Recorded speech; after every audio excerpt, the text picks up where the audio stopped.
Next, we're going to clear our space with an essential oil spray.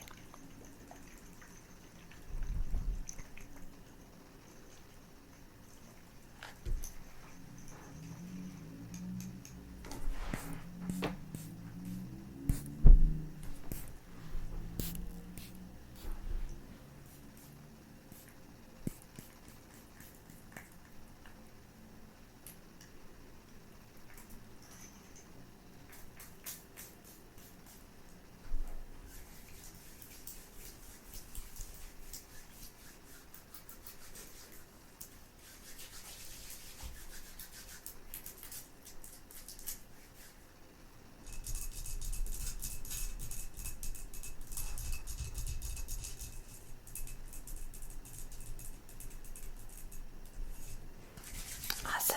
Okay, now we are going to do a little more space clearing and a little bit more energy clearing with the sage smoke. Okay, so as you know, I like to use this guy.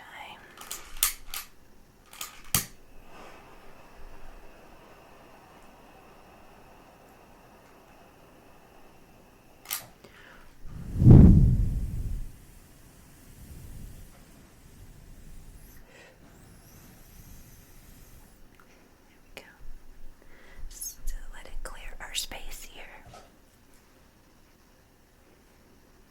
Make sure you can see the smoke.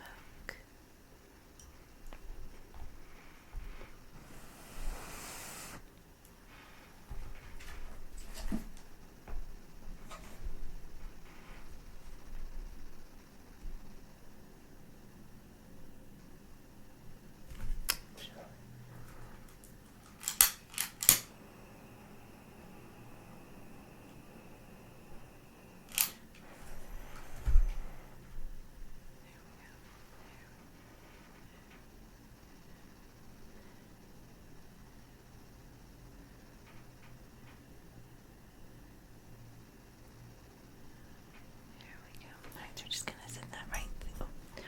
Going to set that right there to burn out. Awesome. So now let's get into chapter 19's summary. Okay, so now everyone is sitting around a fire within the fort, and Monroe has grown, apathetic and realizing and just the shock of his daughters and everything being missing and everything else that's going on around them. And then they have a meal of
on their feet while the woodsman was still making his low calls at the entrance of the rude shelter where they had passed the night. When they issued from beneath its concealment, they found the scout awaiting their appearance nigh by, and the only situation between them was the significant gesture for silence made by their sagacious leader. "Think over your prayers," he whispered as they approached him, "for he to whom you make them knows all tongues, that of the heart as well as those of the mouth. But speak not a syllable. It is rare for a white voice to pitch itself properly in the woods, as we have seen by the example of that miserable devil, the singer. Come," he continued, turning toward a curtain of the works, "let us get into the ditch on this side, and be regardful to step on the stones and fragments of wood as you go." His companions complied, though to two of them the reasons of this extraordinary precaution were yet a mystery. When they were in the low cavity that surrounded the earthen fort on three sides, they found the passage nearly choked by the ruins. With care and patience, however, they succeeded in clambering after the scout until they reached the sandy shore of the Mohicans. "That's a trail that nothing but a nose can follow," said the satisfied scout, looking back along their difficult way.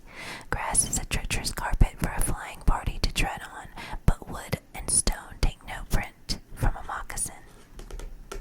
Had you worn your armed boots, there might indeed have been something to fear, but with the deerskin suitably prepared, a man may trust himself generally on rocks with safety. Shove in the canoe nigher to the land, Uncas. This sand will take a stamp as easily as the butter of the Jarmans on the Mohawk. "Softly, lad, softly. It must not touch the beach, or the knaves will know by what road we have left the place." The young man observed the precaution, and the scout, laying a board from the ruins to the canoe, made a sign for the two officers to enter. When this was done, everything was studiously restored to its former disorder, and then Hawkeye succeeded in reaching this little birchen vessel without leaving behind any of those marks which he appeared so much to dread. Hayward was silent until the Indians had cautiously paddled the canoe some distance from the fort, and within the broad and dark shadow that fell from the eastern mountain on the glassy surface of the lake. Then he demanded, "What need have we for this stolen and hurried departure?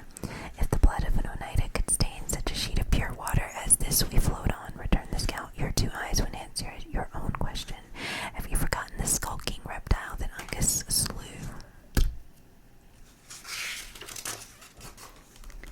"By no means, but he was said to be alone, and dead men give no cause for fear." "He was alone in his deviltry, but a native whose tribe counts as so many warriors need seldom fear his blood will run without the death shriek coming speedily from some of his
several miles of water. Just as the day dawned, they entered the narrows of the lake and stole swiftly and cautiously among their numberless little islands.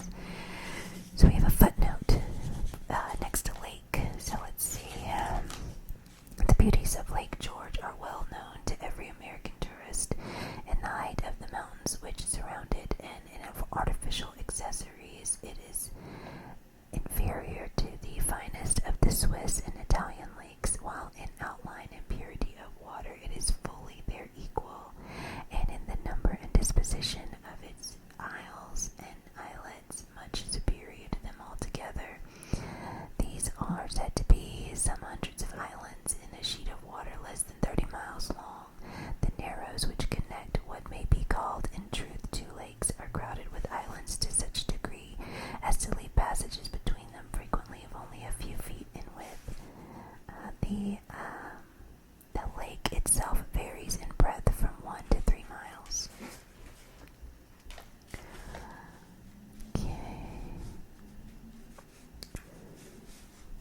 Okay, so yes, just as the day dawned, they entered the narrows of the lakes. It was by this road that Montcalm had retired with his army, and the adventurers knew not, but he had left some of his natives in ambush to protect the rear of his forces and collect the stragglers. They therefore approached the passage with customary silence of their guarded habits. Chingachgook laid aside his paddle, while Uncas and the scout urged the light vessel through crooked and intricate channels, where every foot that they advanced exposed them to the danger of some sudden rising on their progress.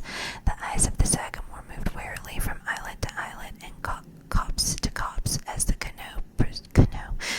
proceeded, and when a clear sheet of water permitted, his keen vision was bent along the bald rocks and impending forests that frowned upon the narrow strait. Hayward, who was doubly interested in spectator as well from the beauties of the place as from the apprehension natural to his situation, was just believing that he had permitted the latter to be excited without significant reason. When the battle ceased moving in obedience to a signal from Chingachgook, "Phew!" exclaimed Uncas, nearly at the moment that the light tap his father had made on the side of the canoe notified them of the vicinity of danger. "What now?" asked the scout. "The lake is as smooth as if the winds had never blown, and I can see along its sheet for miles. There is not so much as the black head of a loon dotting the water." The native gravely raised his paddle and pointed in the direction in which his own steady look was riveted. Duncan's eyes followed the motion.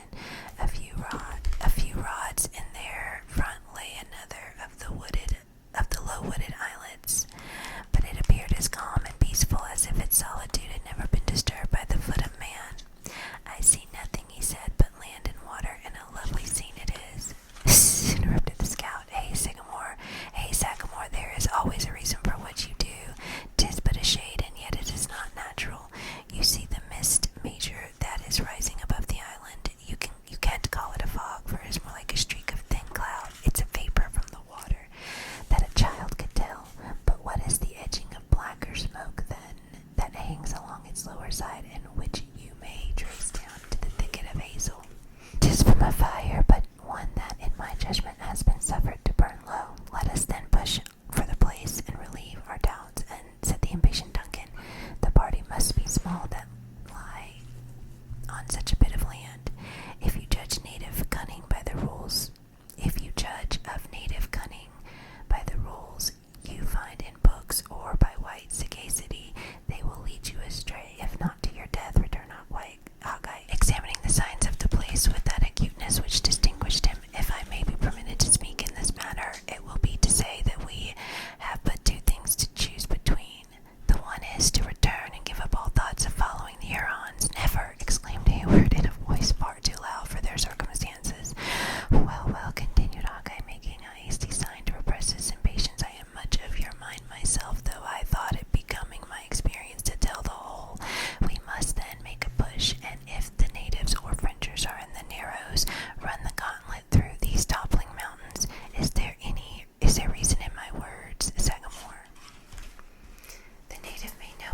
then by dropping his paddle into the water and urging forward the canoe as he held the office of directing its course. His resolution was sufficiently indicated by the movement. The whole party now plied their paddles vigorously, and in a very few moments they reached a point whence they might command an entire view of the northern shore of the island, the side that had hitherto been concealed. "There they are, by all the truth of signs," whispered the scout. "Two canoes and a smoke. The knaves haven't yet got their eyes out of the mist, or we should hear the accursed whoop. Together, friends, we are leaving them and are already nearly out of whistle of a bullet." The well-known crack of a rifle whose ball came skipping along the placid surface of the strait, and a shrill yell from the island interrupted his speech and announced that their passage was discovered. In another instant several savages were seen rushing into the canoes, which were soon dancing over the water in pursuit. These fearful precursors of a coming struggle produced no change in the countenances and movements of his three guides, so far as Duncan could discover, except that the strokes of their paddles were longer and more in unison, and caused the little bark to spring forward like a creature possessing life and volition. "Hold them there, Sagamore," said Hawkeye, looking coolly backward over his shoulder while he still plied his paddle. "Keep them just there. Them Hurons have never a piece in their nation that will execute at this distance, but Killdeer has a barrel and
basically.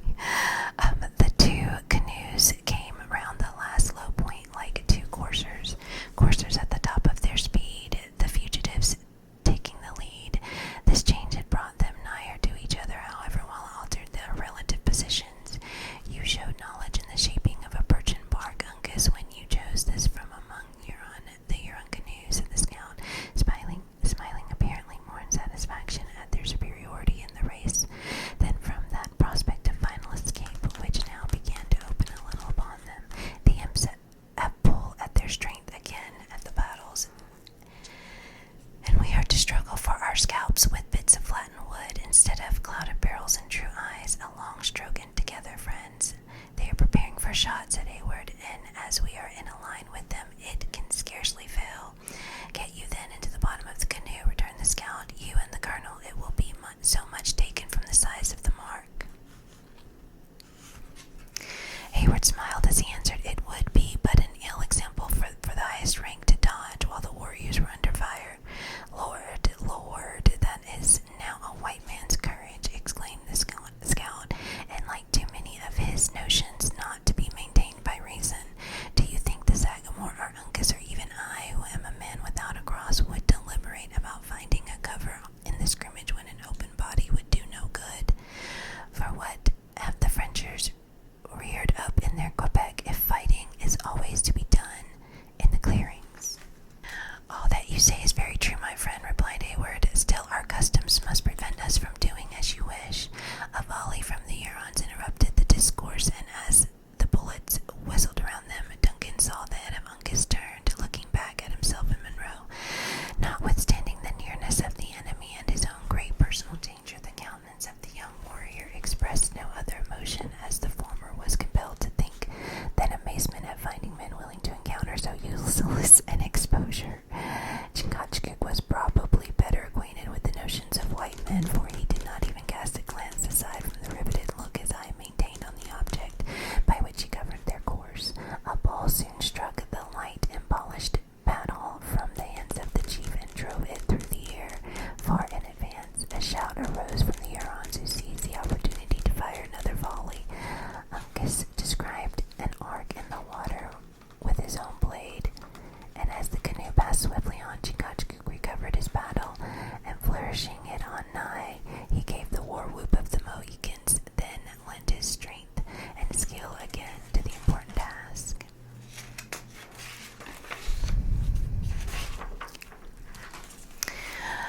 The clamorous sounds of Les Gros Serpents, Les Longues Carabines, Les Cerfs, I don't know, it's not even that important for me to try to pronounce it right. I'm sorry, y'all. Okay. Burst at once from the canoes behind and seemed to give new zeal to the pursuers. The scout seized Killdeer in his left hand and elevating about his head, he shook it in triumph at his enemies. The savages answered the insult with a yell, and immediately another volley succeeded. The bullets pattered along the lake, and one even pierced the bark of their vessel. No perceptible emotion could be discovered in the Mohicans during this critical moment, their rigid features expressing neither hope nor alarm. But the scout again turned his head, and laughing in his own silent manner, he said to Hayward, the knaves love to hear the sounds of their pieces, but the eye is not to be found among the Mingos that can calculate a true range in a dancing canoe. You see, the dumb devils have taken off a man to charge, and by the smallest measurement that can be allowed, we move 3 feet to their 2. Duncan, who was not altogether as easy under this nice estimate of distances as his companions, was glad to find, however, that owing to their superior dexterity and the diversion among their enemies, they were very sensibly obtaining the advantage. The Hurons soon fired again, and a bullet struck the blade of Hawkeye's paddle without injury. That will do, said the scout, examining the slight indentation with a curious eye. It would not have cut the skin of an infant, much less of men who, like us, have been blown upon by the heavens in their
fierce and crafty Mingos.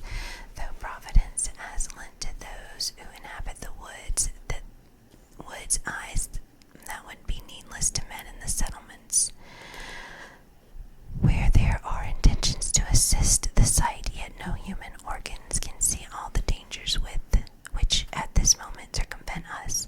These varlets pretend to be bent chiefly in their sundown meal, but the moment it is dark they will be on our trail, as true as hounds on the scent. We must throw them off, or our pursuit of Le Renard Subtil may be given up. These lakes are useful at times, especially when the game takes the water. Continued the scout, gazing about him with a countenance of concern, but they give no cover except to be to the fishes. God knows what the country would be if the settlement should ever spread far from the two rivers. Both hunting and war would lose their beauty. Let us not delay a moment without some good and obvious cause. I little like that smoke which you may see warming up along the road above the canoe, interrupted the abstracted scout. My life on it. Other eyes than ours see it and know its meaning well. Words will not mend the matter, and it is time that we were doing. Hawkeye moved away from the lookout and descended, musing profoundly to the shore. He communicated the result of his observations to his companions in Delaware, and a short, earnest consultation succeeded. When it terminated, the three instantly set about executing their new resolutions. The canoe was lifted from the water and borne on the shoulders of the party. They proceeded into the wood, making as broad and obvious a trail as possible. They soon reached the watercourse, which they crossed, and continuing onward until they came to an extensive and naked rock. At this point, where their footsteps might be expected to be no longer visible, they retraced their route to the brook, walking backward with the utmost care. Interesting. They now followed the bed of the little stream to the lake, into which they immediately launched their canoes again. A low point concealed them from the headland, and the margin of the lake was fringed for some distance with dense and overhanging bushes. Under the cover of these natural advantages, they toiled their way with patient industry until the scout promised that he believed it would be safe once more to land. The halt continued until evening rendered objects indistinct and uncertain to the eye. Then they resumed their route, and favored by the darkness, pushed silently and vigorously toward the western shore. Although the rugged outline of mountain to which they were steering presented no distinctive marks to the eyes of Duncan, the Mohican entered this little haven he had selected with the confidence and accuracy of an experienced pilot. The boat was again lifted and borne into the woods, where it was carefully concealed under a pile of brush. The adventurers assumed their arms and packs, and the scout announced to Monroe and Hayward that he and the natives were at last in readiness to proceed. Awesome.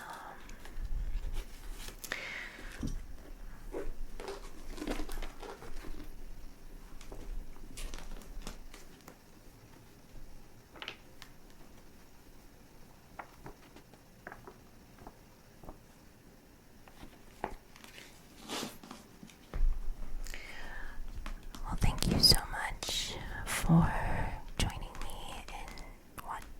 in